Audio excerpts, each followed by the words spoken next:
Well, let's pick up right where we left off. For those of you all who are just joining us, this is my Minecraft on the PlayStation series of videos, and it basically highlights some of the changes that Minecraft have offered compared to the computer version.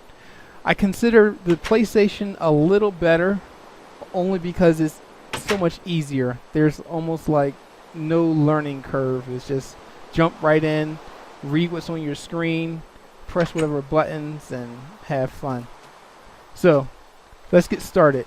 We're going to pick up right where we left off from the last video and continue making cosmetic changes, prepare the area for further growth and development, and basically move on from basic survival resources to more functional gathering of supplies.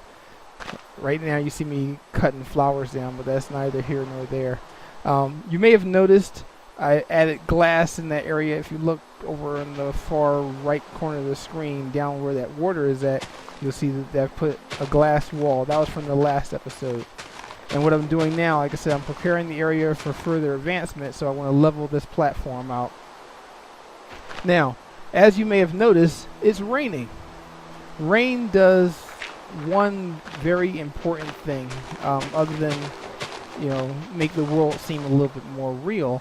It actually causes overcast.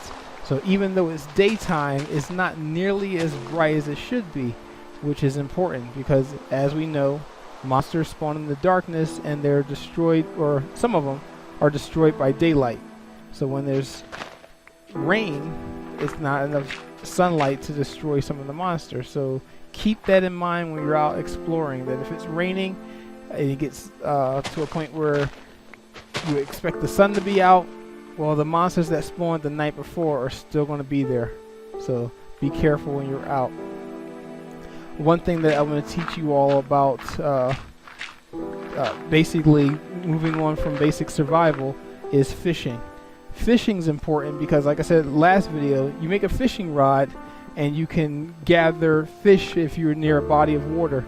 I'm not exactly sure how much fish will come out of 1 cube of water, but be patient and practice fishing, and you'll get enough food eventually to survive.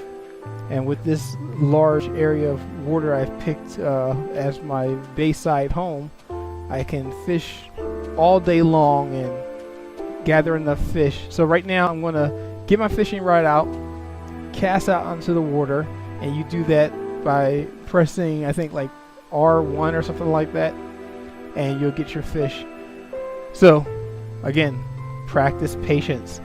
In the computer version of Minecraft, they came up with some kind of formula where you can actually track how many fish you can get per minute, and I'm not exactly sure whether that same formula has cross platforms on the PlayStation, but either way, just practice. I'm a fast forward, no sense in watching me, stand out here fishing.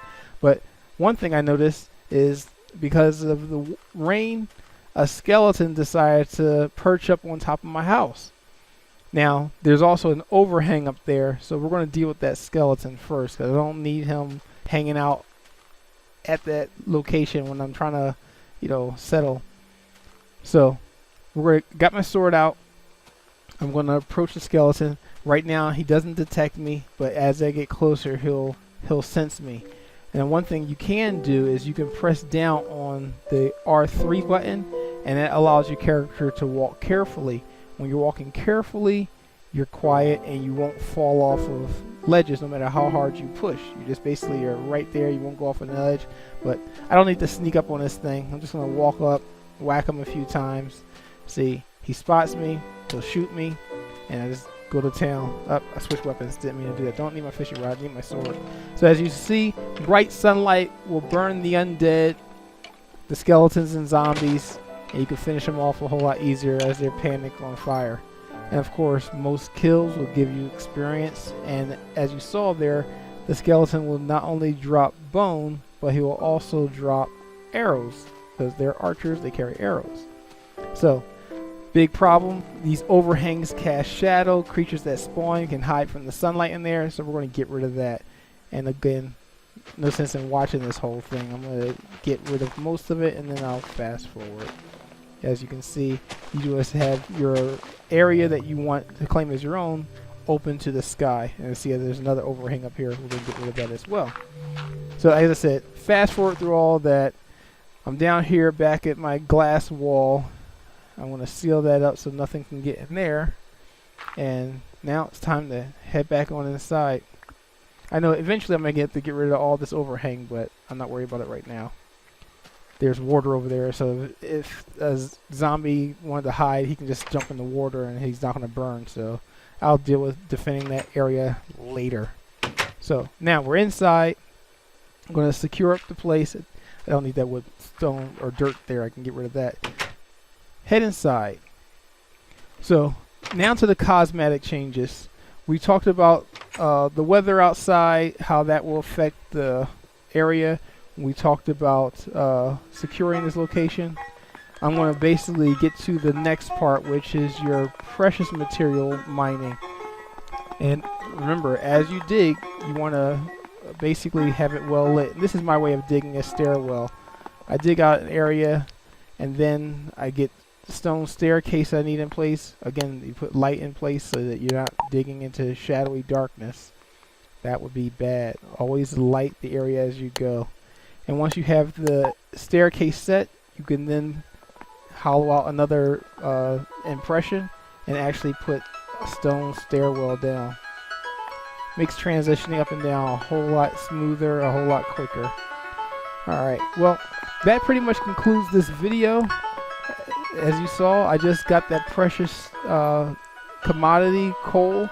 Once you're no longer worrying about where your wood supply is coming from, once you have a food supply, you can then start mining. You don't want to mine until you've accomplished at least that. So, and as you can see, you gain a lot of experience by mining. And all this coal here, I'm going to level up like crazy. So, I'll talk about levels a whole lot later. For now, I'll light the area up, and I'll start hollowing out my path, and I'll collect all those, all that coal and experience, and start using that coal for my furnaces to make and smelt other metals. So anyway, subscribe to my channel, tell me what you think, and I'll check you guys later. I'll have another video coming to you soon. Talk at you.